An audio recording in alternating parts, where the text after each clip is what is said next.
I'm Geoff Holtzman with the Talk Radio News Service, in for Thom Hartmann on the news. You need to know this.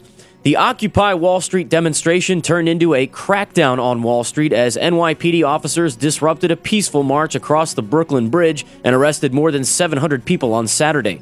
Yet demonstrators in Lower Manhattan's Zuccotti Park, the central command of the movement, remain undeterred despite the crackdown. Each day, more and more people are streaming into the park, renamed Liberty Square, to join the protests against corporate greed and an economy that benefits the 1% over the 99%. And elsewhere around the country, similar demonstrations have begun. Hundreds flocked to Dewey Square Park in Boston over the weekend to set up tents and occupy that city indefinitely, too, until major reforms are made to our economy. More and more people are paying attention to what's going on in New York City and elsewhere, and the attention is only going to grow as thousands of fresh new demonstrators are expected to join the ranks of Occupy Wall Street thanks to influential labor unions that pledge their support for the cause and are expected to dispatch members to the demonstrations this week. Despite a media blackout of the protests, brutality by police, and rough weather, the resolve of the young people who want to transform this nation for the better cannot be broken. Did the Koch brothers bribe foreign governments? According to a new report by Bloomberg, an internal investigation at Koch Industries in 2008 discovered that a French subsidiary of Koch Industries was bribing foreign officials to gain favorable contracts. The person who uncovered the bribes, which were made in 6 different countries, warned those activities constitute violations of criminal law. That's a quote.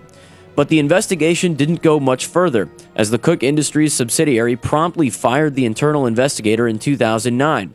Her findings, though, have just now been made available to the media, which raises the possibility that the Kochs could be tried for violation of the Foreign Corrupt Practices Act, which prohibits American companies from bribing officials overseas. The Bloomberg report also details a new allegation that Koch Industries was doing business with the Iranian government to build a methanol plant in the rogue nation.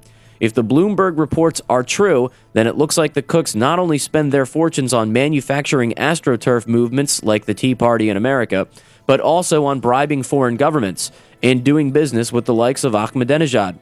And they call themselves patriots. In the best of the rest of the news, a showdown over how Americans vote could be brewing. In response to conservative state legislatures passing restrictive new voting rights laws, including voter ID laws and stronger residency requirements that make it much more difficult for students, senior citizens, and the poor to vote, President Obama said on Friday that he has put the Department of Justice on the case. The president said the DOJ will, quote, ensure that people aren't being denied access to the franchise, end quote, as a result of the new laws. According to a new report by the Brennan Center for Justice, these new laws could make it, quote, significantly harder for more than 5 million eligible voters to cast ballots in 2012, end quote. After what this nation saw happen in last year's selection, thanks to the Supreme Court's Citizens United decision, we can't let right-wingers further undermine our democracy, or else it will indeed be one-party rule in America very soon. A new University of Massachusetts poll shows Elizabeth Warren in a statistical dead heat with incumbent Senator Scott Brown for the nation's Senate seat up for grabs next year. Warren, who just declared her candidacy a few weeks ago, has caught fire in the state as more and more voters argue that Republican Scott Brown isn't doing enough for the middle class. Warren has devoted her life to protecting the middle class, including creating the new Consumer Financial Protection Bureau, an agency specifically designed to protect average Americans from getting screwed over by banksters. And with growing anger toward Wall Street today, Warren is the type of senator who can bring about the sort of change Americans across the nation are looking for.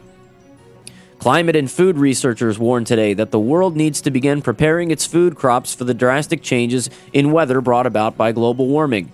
According to the UN, surface temperatures on the planet could rise 4 degrees over the next century, putting at risk several crops that the world's 7 billion people who depend on things like wheat, corn, and potatoes.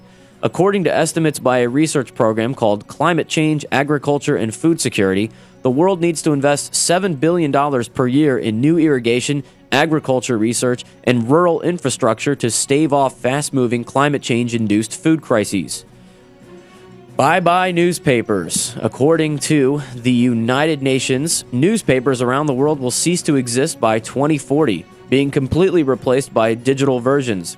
Francis Gurry, the chief of the UN's intellectual property agency, noted that in the United States, newspapers would likely go extinct much sooner, maybe by 2017.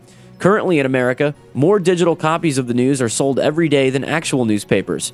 And while this revolution of how Americans get their news might trouble those who are finally attached to their ink and paper, there could be a bright side to the death of the newspaper. For example, less trees being cut down.